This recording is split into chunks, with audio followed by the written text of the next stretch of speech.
I am going to answer your questions about Washington, D.C.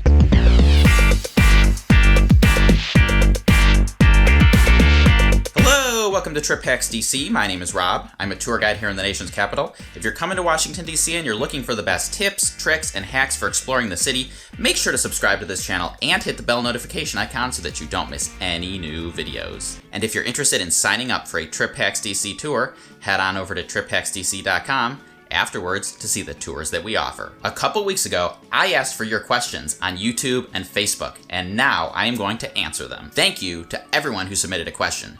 Some of them were actually quite similar to each other, so I tried to bunch them together to make this video as efficient as possible. This is probably going to be a little bit longer than my typical video, so make sure to check out the description for timestamps and all of the questions in case you want to skip around. With all of that said, let's get started. The first question is, when will the Washington Monument reopen? The National Park Service website currently says spring 2019. However, some of the signs on the National Mall still say closed indefinitely. Remember that the last day of spring isn't until June 19th. Plus, the government isn't always great about sticking to their deadlines. When the Washington Monument reopens, I highly recommend getting advance tickets online. When that finally happens, I will make sure to have a video with step-by-step instructions. The next question is, how can non-Americans get tickets to see the White House? The honest answer is, you probably can't. If you go on the White House website, it will advise you to contact your country's embassy here in Washington, D.C. to make tour arrangements. But in 2019, many countries are not providing this service to their citizens. For example, 3 countries that send a lot of visitors here to Washington, D.C., Canada, the UK, and Australia, all have language on their websites that says they won't do it. So, sorry to be the bearer of bad news. If you're a big White House history buff, you can still visit the White House Visitor Center across the street on Pennsylvania Avenue, but honestly, don't stress about this too much. Taking one of those tours of the White House is not even in my top 10 things to do here in the city. Next, are you a licensed tour guide?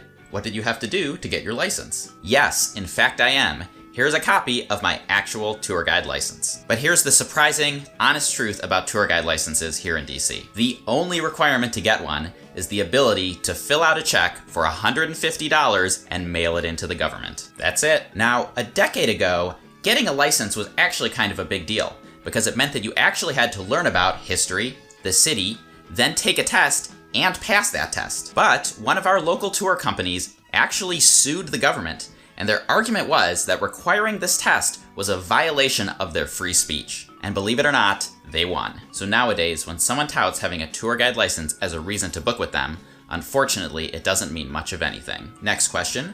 Are there any river-related activities other than the duck boat? Yes, there sure are. If you're physically up for it, taking a kayak on the Potomac or Anacostia rivers can be a lot of fun. You can take the water taxi to Alexandria, and I actually have an entire video with step-by-step instructions about how you can do that. Or there are a number of river cruises, including one that goes all the way to Mount Vernon, in case you're interested in checking out George Washington's historic home. And I will leave links to these water activities down in the video description. Next, are there any other travel tip YouTube channels that you personally enjoy or recommend? Yes, I do. I love watching Walter's World. They are a family of world travelers, and what I like best about their channel is that they don't do any sponsored videos, which means that all of their travel advice is completely honest travel advice. And I was lucky enough to meet them and give them a tour when they were traveling in DC last summer. We made a couple of collaborative videos together, so make sure to check out the video description where I have a playlist with them in it. Next, any tips for travel during the 4th of July?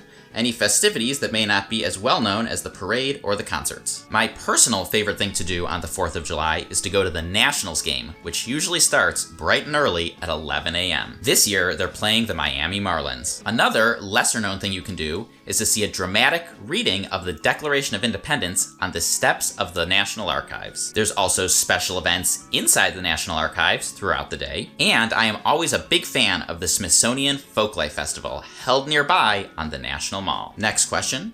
What happens when we are tourists and need to go to the hospital or emergency room? Now, I'm pretty sure that the person who asked this question is going to be visiting from outside the country. We have several hospitals and emergency rooms in the city. The one that is closest to most of the tourist sites is at George Washington University. Anyone who's visiting can go to the hospital or emergency room if they're sick or injured while they're visiting. However, if you're traveling from another country, especially one like the UK or Australia, where you don't have private health insurance, make sure you buy the special private travel health insurance before your trip. There are some awful horror stories about people who visited the US from other countries and wound up leaving with a massive bill, and I don't want that to happen to anyone. Next question.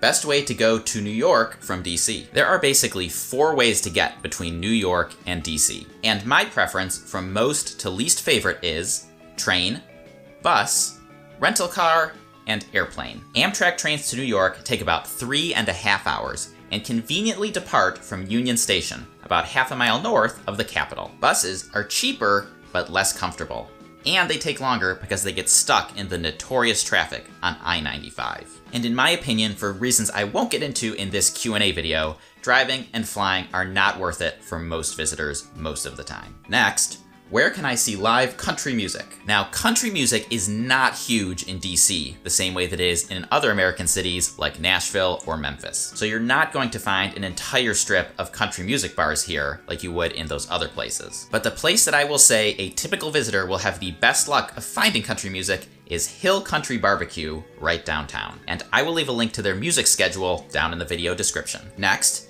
any restaurants near Petalpalooza where you could dine and view the fireworks at the same time. If you don't know, Petalpalooza is one of the National Cherry Blossom Festival signature events. I'm going to talk all about it in the March episode of the Trip Hacks DC podcast. So make sure to head over to Apple Podcasts or your favorite podcast app and subscribe so that you don't miss it. But to answer the question, there are restaurants at the wharf that do have outdoor seating, but it's limited and on the day of Petalpalooza will be in high demand. I love the fireworks show, but if you really want to pursue this, you're going to have to call each individual restaurant and find out if they're even going to let you do it. They might already have all the tables reserved for their VIPs. Next, what might the weather be like in early April for a nighttime DC tour? Trying to decide between a foot or a van tour. I'm not a fan of cold weather. Spring has typically the most variable weather, so I cannot give you a definitive answer. But I can tell you that the average daily high in April is 67 degrees, which to me is perfectly pleasant. And I run walking tours year-round, even on the coldest days of January. So I may be a bit biased when I say that I always think walking tours are the best option. Next, I would like to know if you have any suggestions regarding accommodations that is children and budget friendly. Is staying in Georgetown with kids a good idea? First, I will say that if you haven't seen all of my hotels videos, I will leave a link to that playlist down in the video description. I can't answer the question about budget friendly because I don't know your budget. If you're willing to spend, say, $300 a night, that's gonna buy you a lot more than if you can only swing $100. Hotel rates in DC are extremely variable, so the best chance you have at getting a deal is to have flexibility in your travel dates. As for Georgetown, I think it's a perfectly nice area for a visitor to stay. The Georgetown waterfront is very kid-friendly. And in Trip Hacks DC podcast episode 6 about visiting DC with kids, my guest Austin actually described taking a staycation to Georgetown with his family. And lastly, any tips for visiting the Pentagon and Arlington? I do have a few quick tips. Yes, you can actually tour the Pentagon, and I will leave a link to the DoD website where you can request one. But I have to warn that it might be a little bit different than you expect. The Pentagon is actually the largest office building in the entire world, by a large margin. But the tour is only about 1 hour long. So obviously you're only going to be seeing a small portion of the building. But if you're really into military history, or want to learn about it, it could definitely be worth your time. Just don't bring a camera, as cameras are strictly prohibited. As for Arlington, I assume this question is about Arlington National Cemetery. The most important tip I have is to wear very comfortable shoes, because you're going to be doing a lot of walking. It is a huge cemetery, and the points of interest are fairly spread out. So unless you're on a bus tour, you're going to be walking a lot. And because the cemetery is built on a big hill, it's a little bit harder than walking on a treadmill. And that's it. Thank you for watching this video, and thank you for everyone who submitted a question for the Q&A. If you're coming to DC soon and you're interested in signing up for a Trip Hacks DC tour, you can click on the Capitol Dome on the left side of my head. That'll send you over to triphacksdc.com, where you can see all of the tours that we offer. Enjoy your trip!